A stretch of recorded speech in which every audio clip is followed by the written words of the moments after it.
नमस्कार विद्यार्थी मित्र हो. 12वी अकाउंटिंग अँड ऑफिस मॅनेजमेंट विद्यार्थ्यांना थेरी थर्ड पेपरचा टॉपिक मी रिव्हिजन घेतो आहे. त्याचं नाव आहे रिकन्सिलिएशन स्टेटमेंट. काल मी एक प्रॉब्लेम पाठवलेला होता, तो सोडून पण दिलेला आहे. आता एक प्रॉब्लेम तुम्हाला परत पाठवलेला आहे व्हॉट्सअपवर.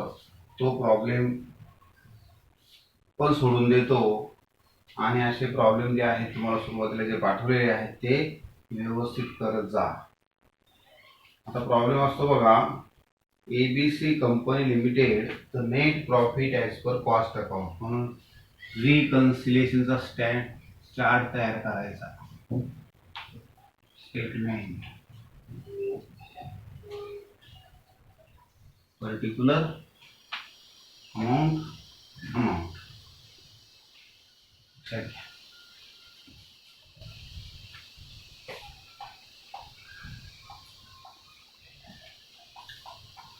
रिकन्सिलिएशन स्टेटमेंट तयार करताना फायनान्शियल प्रॉफिट आणि कॉस्ट प्रॉफिट आपल्याला दोघं माहिती पाहिजे. आपल्याकडे तोच प्रॉब्लेम चालू आहे. आपल्याकडे दोघं प्रॉफिट दिले बघा. ABC company limited net profit as per cost account ₹82,000. हा झालेला प्रॉब्लेम आहे. 86,200 म्हणून कॉस्ट प्रॉफिट आपण घेतो. म्हणून सुरुवातीला net profit as per cost account आउटरला 86,200 आहे. 86,200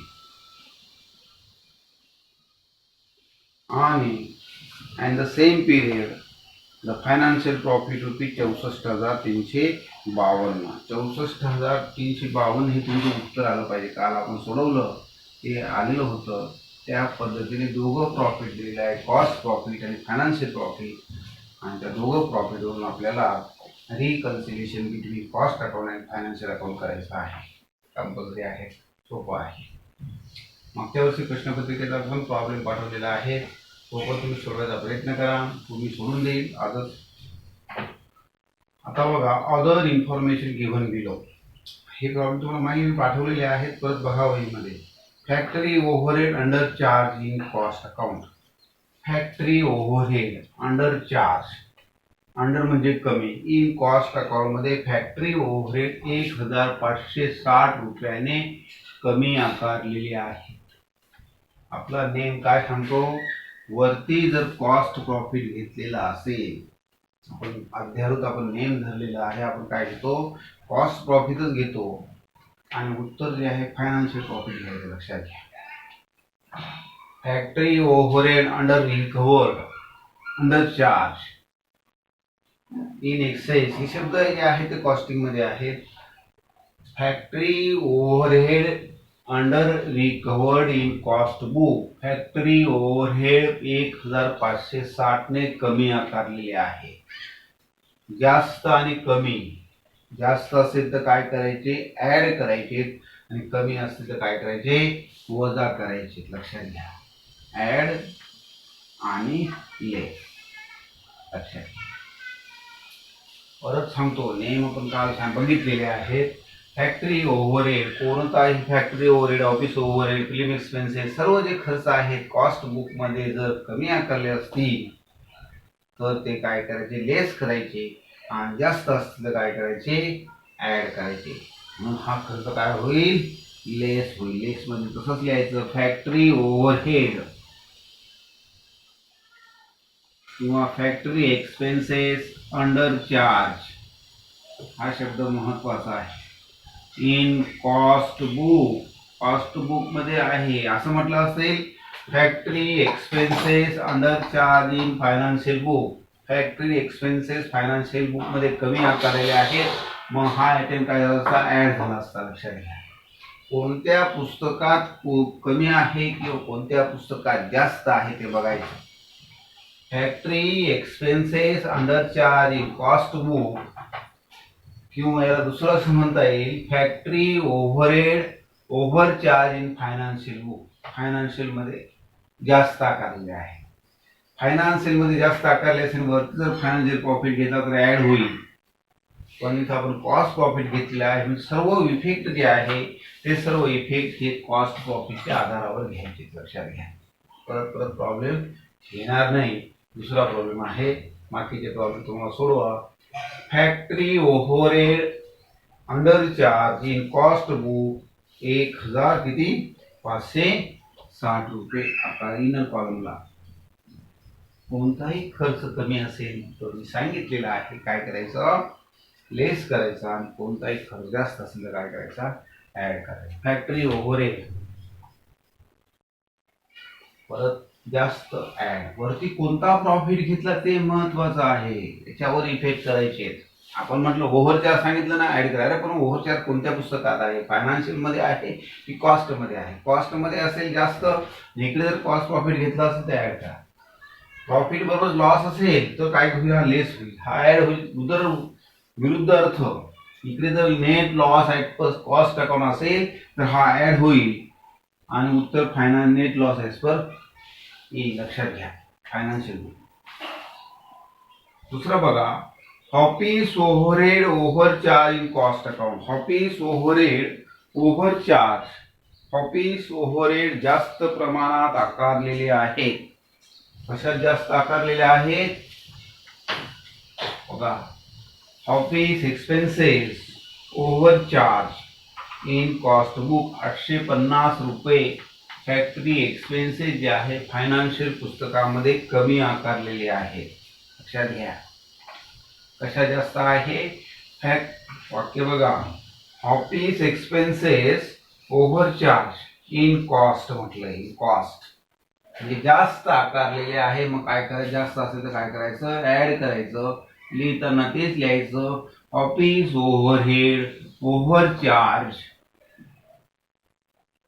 इन कॉस्ट अकाउंट जे असेल ते 850 रुपये. ज्या व्यवस्थित भाषेत लिहिलं तोच ट्रान्झॅक्शन लिहा. Factory overhead under charge in cost book कमी आकारले म्हणून लेस केले, आणि ऑफिस ओव्हरहेड जास्त आकारल्यामुळे काय केले, ऍड केले. या पद्धतीने तो सोडवायचा, लक्षात घ्या. दोघं आलेले आहेत. दोघं म्हणजे कोणकोणते आलेले आहेत, कमी पण आलेला आहे आणि जास्त पण. हा जास्त आहे म्हणून काय करा, ओव्हर आहे, ओव्हर चार्ज म्हणून ऍड, आणि अंडर चार्ज म्हणून लेस, लक्षात घ्या.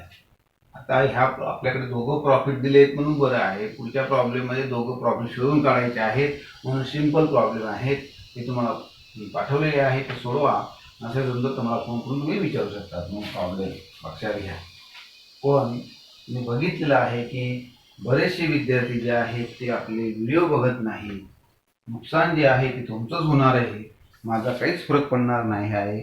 म्हणून माझं काम आहे तुम्हाला सांगायचं. मी काल जे बघितलं की फक्त काल 10 पोरांनी बघितला, म्हणून परत सांगतो, 12वीचं वर्ष आहे, हे तुम्हाला कंपल्सरी येणार आहे म्हणून शिकवतोय, लक्षात घ्या. प्रत्येकाने बघायला पाहिजे. काही शंका असेल तर मला विचारा, कारण हा टॉपिक जो आहे तो तुम्हाला करावाच लागेल, मस्ट, लक्षात घ्या, करावाच लागेल, त्याशिवाय पर्याय नाही. बघा, जास्त असेल, परत सांगतो, रिकन्सिलेशन स्टेटमेंट तयार करताना 2 प्रॉफिट आपल्याला माहिती पाहिजे. पहिला प्रॉफिट फायनान्शियल प्रॉफिट बुक्स मधला, आणि दुसरा जो प्रॉफिट आहे कॉस्ट बुक मधला. या पद्धतीने तो प्रॉब्लेम सोडवायचा असं लक्षात घ्या. आणि दोघं प्रॉफिट मिळाल्यानंतर आपल्याला यामध्ये आपला जो प्रॉफिट आहे कोणता एक गृहीत धरायचा. आपण कॉस्ट प्रॉफिट गृहीत धरतो, आणि कॉस्ट प्रॉफिटवरच सर्व इफेक्ट करायचे. प्रत्येक खर्च बघायचा, एक एक आयटम वाचायचा, तुलना करायची. जास्त असेल तर ऍड करा, कमी असेल तर वजा करा. उत्पन्न त्याच्या विरुद्ध, जास्त असेल तिकडे ऍड करा, कमी असेल तर वजा करा. त्या पद्धतीने बघा. आता डेप्रिशिएशन बघा, डेप्रिशिएशन फायनान्शियल बुक 5600. डेप्रिशिएशन तुलना करायची. फायनान्शियल बुक मध्ये किती आहे, 5600 आहे, आणि कॉस्ट पुस्तकामध्ये किती आहे, कॉस्ट बुक मध्ये किती आहे, 6250. 6250 रुपये फरक आहे यार. बघा, कॉस्ट मध्ये जास्त आहे म्हणून काय होईल, ऍड होईल. दोघातला फरक काढायचा, किंवा एक ऍड करायचा, एक लेस करायचा. मी काल सांगितलेलं आहे दोघं पद्धतीने. मग आयटम नंबर 2, डिप्रिशिएशन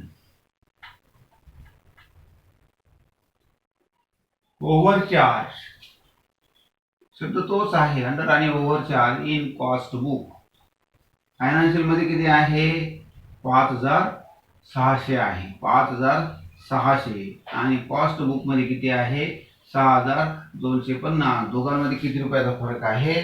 650 रुपयाचा फरक आहे. लक्षात घ्या, किती? 650 रुपये. 650 चा फरक आहे बघा दोघांमध्ये. त्यामुळे 650 ऍड करा म्हणजे तो 6250 650.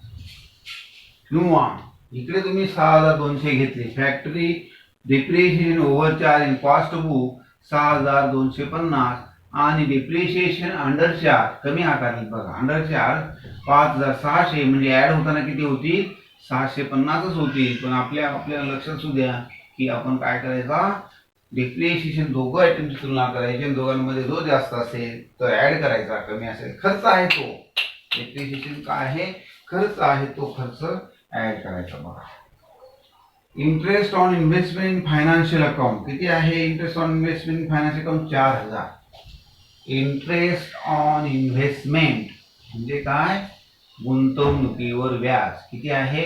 4000 रुपये आहे. हा काय इन्कम आहे खर्च आहे? गुंतवणुकीवर व्याज मिळाले म्हणजे इन्कम आहे. आणि कोणतंही इन्कम कॉस्ट मध्ये येत नाही, फक्त फायनान्शियल मध्ये येतं.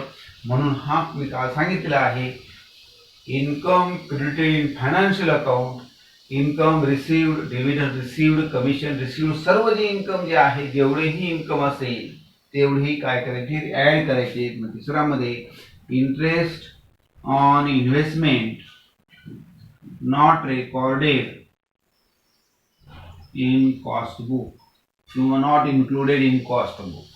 नॉट रेकॉर्डेड पेक्षा नॉट इन्क्लुडेड किंवा जे आहे तेच लिहायचं. Interest on in investment in financial book किती? 4000. जे आहे तेच लिहायचं, लक्षात घ्या. Interest on investment in financial book 4000 रुपये. जे प्रश्नपत्रिकेत जे वाक्य आहे ते लिहिलं तर चालेल. फक्त काय ऍड करायचा इकडे ओव्हरचार्ज, अंडरचार्ज त्याच्यामध्ये लक्षात घ्या. Loss due to financial account. Loss financial मध्ये लॉस झालेला आहे. काय आहे? फायनान्शियल मध्ये लॉस किती झालेला आहे? Loss due to the expenses in financial account 2850 रुपये. 2850 रुपये फायनान्शियल मध्ये लॉस झालेला आहे. कशात कमी आहे? कॉस्ट मध्ये किती आहे? 0 आहे. कमी असेल तर काय करायचा? वजा करायचा. म्हणून जे आहे तेच लिहायचं. लॉस ड्यू टू डिप्रिशिएशन जे असेल ते लिहा. Due to depreciation, loss due to financial account किती किती आहे? Loss due to financial account 2850 रुपये. कोणताही लॉस तुलना करायची, फायनान्शियल मध्ये आहे, कॉस्ट मध्ये नाही. मग काय? कमी आहे, 0 आहे, कमी आहे. मग कमी असेल तर लेस, जास्त असेल तर काय करायचं? ऍड करायचं. इन्कम आणि विशेषतः म्हणजे इन्कम, कोणतंही इन्कम कॉस्टिंग मध्ये येतच नाही, लक्षात घ्या. म्हणून जे इन्कम आहे ते इन्कम फायनान्शियल अकाउंट मध्ये येतं. मग फायनान्शियल अकाउंट जेवढे इन्कम असेल, प्रॉफिट अँड लॉस क्रेडिट असेल, बाय डिव्हिडंड असेल, बाय इंटरेस्ट असेल, बाय इन्व्हेस्टमेंट रिसिव्ड असेल, by motor car, sale of motor car असेल, जेवढे इन्कम असेल ते काय करायचं? ते ऍड करायचं. लास्ट प्रॉब्लेम सांगतो आता. इन्कम टॅक्स मी सांगितले, इन्कम टॅक्स कशात आहे? फक्त फायनान्शियल मध्ये आहे. कॉस्ट मध्ये इन्कम टॅक्स येत नाही. किती आहे? 20150 रुपये. फायनान्शियल मध्ये 0 आहे, कॉस्ट मध्ये 20150 आहे. मग काय होईल? ऍड केलेस. कशात कमी आहे? कॉस्ट मध्ये कमी आहे, फायनान्शियल मध्ये जास्त आहे. मग काय करायचा? लेस करायचा. लिहायचं जे आहे ते काय लिहायचं? इन्कम टॅक्स नॉट रेकॉर्डेड किंवा नॉट इन्क्लुडेड जे आहे तेच लिहायचं. इन्क्लुडेड इन कॉस्ट अकाउंट किती आहे? 20150. कॉलेज सुरू झाल्यावर आपण परत बघू. पण होणार नाही, कारण रिव्हिजनला पेपर फर्स्टला जास्त वेळ द्यावा लागेल. Law income tax not recorded in cost book. लक्षात घ्या, खर्च आहे, खर्च कमी लेस, खर्च जास्त. पुढचं बघा, बँक इंटरेस्ट क्रेडिटेड. क्रेडिटेड म्हणजे काय? उत्पन्न. कशात आहे? फायनान्शियल मध्ये आहे. म्हणजे कोणतंही उत्पन्न असेल तर काय करायचे आपण? ऍड करायचे. मग ऍड मध्ये चौथा येते bank interest credited in financial account. ते पूर्ण वाक्य लिहायचं, मी शॉर्ट मध्ये लिहितो, लक्षात घ्या. Bank interest credited in financial account 350 रुपये. Bank interest credited in financial account 350 रुपये. लक्षात घ्या. त्यानंतर store adjustment credited in financial account. Store adjustment credited, मग काय होणार? ऍड होणार. स्टोर ऍडजस्टमेंट परत सांगत नाही. Credited financial add, debited financial less. लक्षात घ्या, तुलना करायची. हे खर्च आहे बघा, हा income tax debited in financial account. जरी म्हटलं तर इन्कम टॅक्स तो ट्रेडिंग प्रॉफिट अँड लॉस डेबिटला घेतो, खर्च आहे, कॉस्ट मध्ये येत नाही, म्हणून कॉस्ट मध्ये कमी आहे म्हणून तो काय केला? लेस केला. आता उत्पन्न आहे म्हणून पुढचं उत्पन्न आहे बँक इंटरेस्ट घेतला आपण. बँक इंटरेस्ट स्टोर ऍडजस्टमेंट, तेच लिहायचं, store adjustment credited in financial book.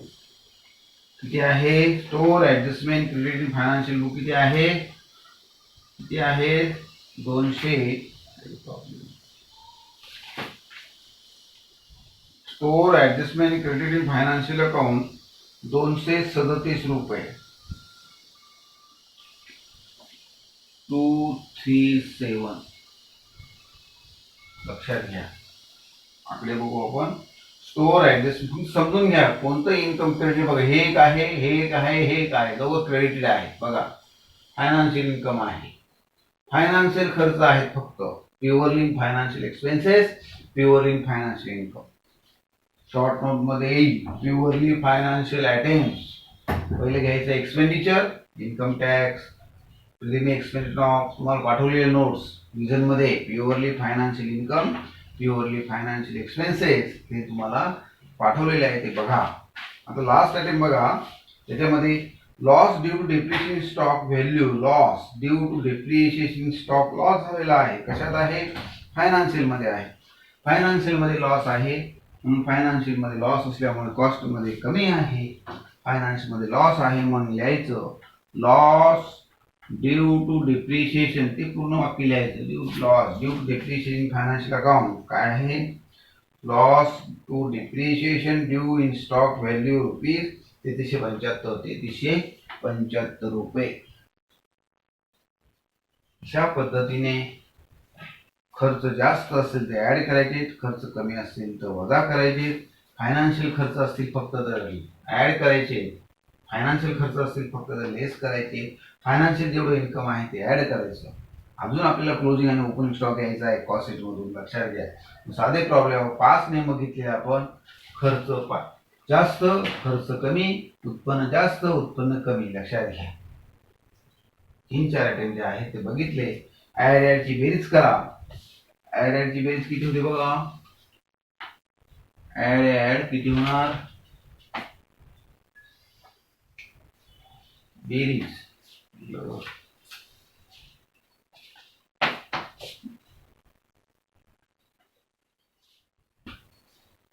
7, नंतर 5 आणि 5 10 आणि 3 13, त्याला 1 सांसा 12, 12 आणि 6 18, 18 आणि 8 26, 850 ना.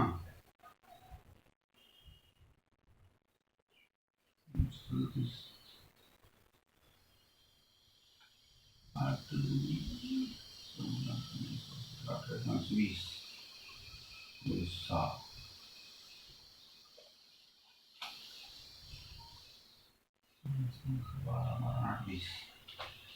बघा. परत याची बेरीज केली 6037 रुपये. सर्व ऍडची बेरीज केली, 86,200 मध्ये ऍड केली. किती राहिले? 7, नंतर 3, नंतर 2, 6 12, 92,237 रुपये.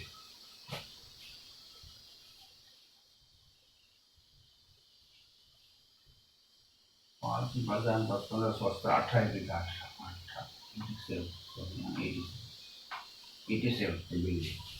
5 आणि 5 10 5 15 आणि 3 18. त्याला 1 3 3 6 6 6 12 8 20. त्याला 2 6 आणि यांची बेरीज जी आहे 92,200 रुपये. आता वजाची बेरीज करा, ती होईल 5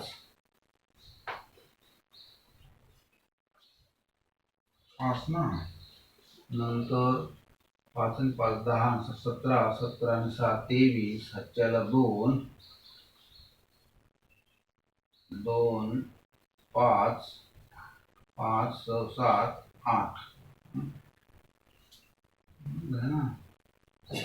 5 5 आणि 5 10 17 17 आणि 23. हातच्याला 2 5 6 6 आणि 8 14 14 आणि 19.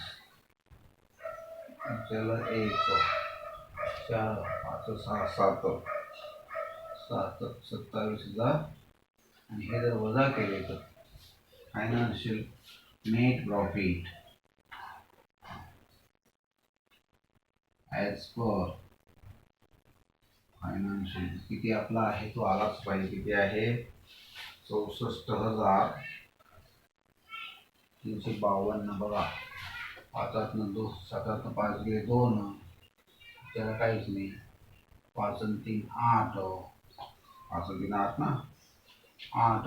हातच्याला काही नाही. 12 9 गेले 3, हातच्याला 1. 12 8 गेले 4, 64,352 आपला आलेला प्रॉफिट आपल्याकडे आहे. बघा अशा पद्धतीने रिकन्सिलेशनचे प्रॉब्लेम सोडवायचे. आळस आलेला आहे ते आपण बघूया. परत सांगतो, लक्ष द्या. परत व्हिडिओ बघा म्हणजे तुम्हाला ॲड आणि लेस समजेल. दोघं प्रॉफिट आपल्याकडे आहेत. 86,200 आपण घेतला तर बघा हा जर प्रॉफिट वरचा घेतला तर हे ॲड जे लेस जे आहे ते ॲड होतील, ॲड जे आहे ते लेस होतील. उलट वरती जर तुम्ही फायनान्शियल प्रॉफिट घेतला तर त्याच्यामध्ये जे आपण हे लेस केले ते ॲड होतील. जे ॲड केले ते लेस होईल. उत्तर जे आहे 82,200. हे लक्षात घ्या. त्याच्यामध्ये महत्त्वाचे मुद्दे बघितलं आपण. डिप्रिशिएशन बघितला, फायनान्शियल पुस्तकात आणि कॉस्ट पुस्तकात दोघांनी तुलना केली. त्याच्यानुसार प्रॉब्लेम सोडवायचा.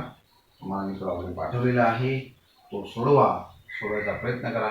अशा पद्धतीने रिकन्सिलेशनचा टॉपिकचा आपण माहिती बघितलेली आहे. काही शंका असेल तर मला विचारा. आणि जे प्रॉब्लेम पाठवलेले आहेत तर तसा ते प्रॉब्लेम पाठवला बघा. एक प्रॉब्लेम पाठवलेला बघा तुम्हाला मी या ठिकाणी. मागच्या वर्षी प्रश्नपत्रिका आलेला प्रॉब्लेम बघा पाठवलेला काल मी. हा प्रश्नपत्रिका आलेला प्रॉब्लेम आहे.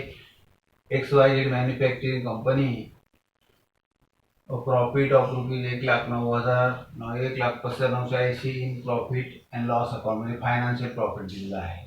Which as the cost book of the company the cost profit किती 1,80,000 वरती 1,80,000 घ्यायचा आणि उत्तर तुमचं 1,35,980. बघा आता लॉस डिप्रिशिएशन काय होईल मी सांगितलं. लॉस डिप्रिशिएशन कोणताही लॉस असेल तर फायनान्शियलमध्ये आहे तो काय होईल लेस होईल. Interest on investment add, bank interest credited फायनान्शियलमध्ये ॲड.